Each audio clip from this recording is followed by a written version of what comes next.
Okay, good morning po mga Samaritano. Ako po ulit si Supremo Buboy, ang founding chairman ng Renewed Guardians Empire Incorporated. Ako po ang founding chairman din po ng Renewed Guardians Empire Riders Club Incorporated. Ngayon po mga kaibigan, nandito po kami ngayon ulit karananay sa pangalawang pagkakataon dahil meron pong isang nagmagandang loob po na tutulong po kala Nanay Landa at kala Tatay Baling. So kaya naman po binisita po namin ulit po yung bahay at makikita po ninyo yung dati na nasa likod ko dati ay talagang sira-sira na. Pero nung una po namin na pagpunta po dito, pinagtulong-tulungan po namin at ito na po ngayon yung naging outcome po ng ginawa po namin. Kung makikita po ninyo, yung dating sira-sira ngayon po inayos na po namin, tapos yung pinakabubong po niya linagyan po muna namin ng trapal para hindi po mabasa po yung loob kasi hindi pa naman po napapalitan yung mga yero po ano. So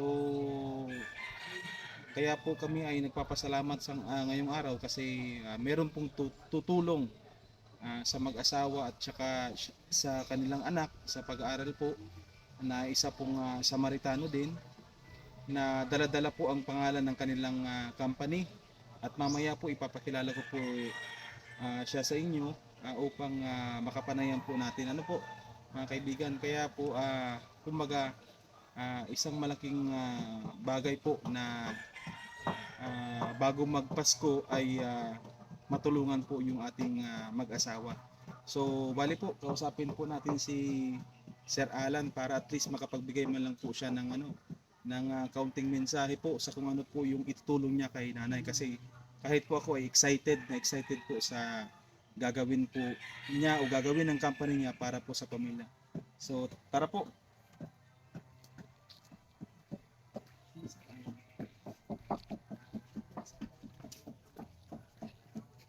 So bali po mga kaibigan, ito po pala si Sir Alan Maliano Hilario.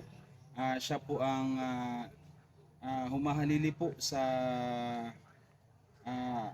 Good Life po na ngayon po ay mapapanayan po natin at magbibigay po mensahe kung ano po yung maitutulong po niya sa mag-asawa po na Nanay Landa at Tatay Baling. So sir? So, good afternoon. So, dito nga po ako sa sinadya ko talaga yung bahay nila nanay. Dali pa po akong Ligaw, Albay.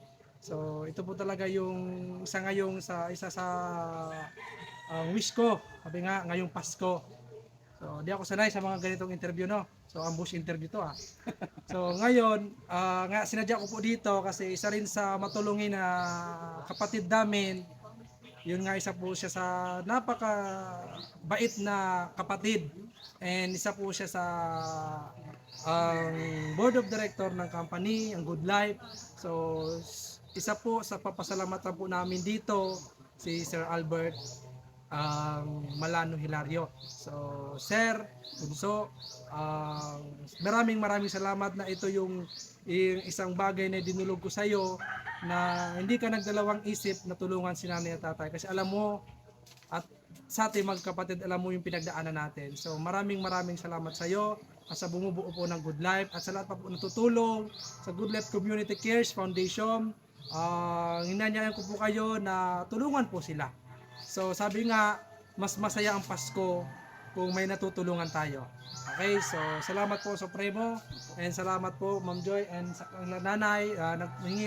Pinapamaka ko rin po namin na talaga handa po kaming tumulong na at least bago magpasko maging maganda na yung bahay nila nanay na hindi na tumutulo talaga. So isa man po ako talaga napapaiyak.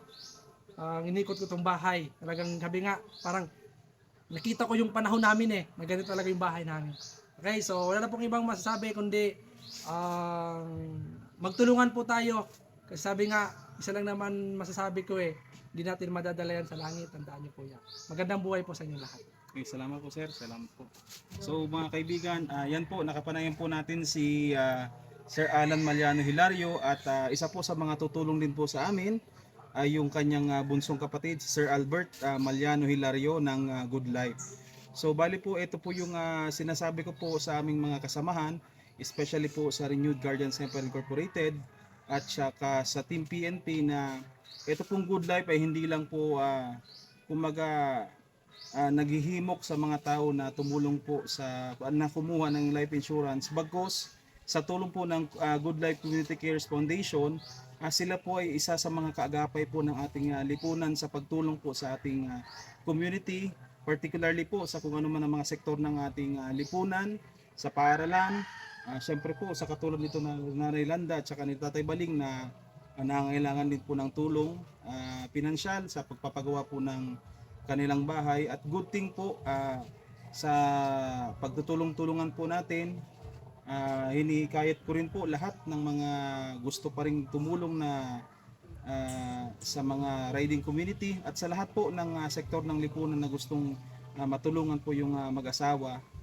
Very much thank you po sa inyo in advance kasi alam ko po na sa kadami-dami po ng tao, iilan at iilan lang po sa atin yung talagang may puso na tumutulong, lalo na po sa mga ganitong sitwasyon kasi yung yung makaka-relate lang po sa kanila is yung mga tao po na pinagdaanan din po ang ganitong mga sitwasyon. So sa lahat po ng mga nanonood at pinapakinggan itong munting naming mensahe at munting vlog sa araw na ito, sana po hindi lang po yung Good Life Damaya Insurance Corporation at ang Good Life Community Cares Foundation ang tutulong po kalanili. Sana po mas marami pa po ang magbigay ng tulong po sa mag-asawa.